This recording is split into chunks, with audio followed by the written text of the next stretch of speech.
தமிழ்நாடு முழுவதும் அனைத்து இடங்களிலும் அமைதியான முறையில் வாக்குப்பதிவு நடந்து கொண்டிருக்கிறது. மக்களிடம் மிகவும் எழுச்சியை காண முடிகிறது. தமிழ்நாட்டில் மக்கள் மாற்றத்திற்கு தயாராகி இருக்கிறார்கள்.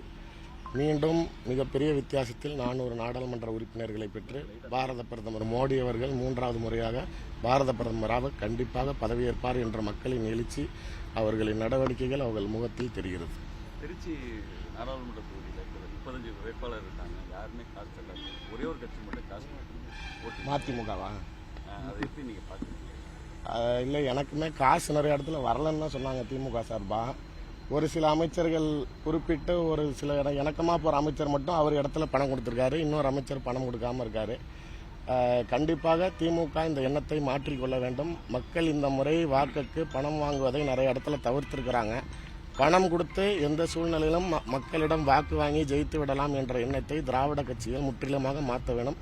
தமிழ்நாடு முழுவதும் பாரதிய ஜனதா கட்சி எந்த இடத்திலையும் வேட்பாளர்கள் சார்பாக பணம் கொடுப்ப நாங்கள் தயாராக இல்லை என்பதை எங்களுடைய மாநில தலைவர் தெளிவாக கூறியிருக்கிறார். மாற்றம் வேண்டும் என்றால் மக்கள் மாற வேண்டும், பணம் இல்லாமல் வாக்களிக்க வேண்டும்.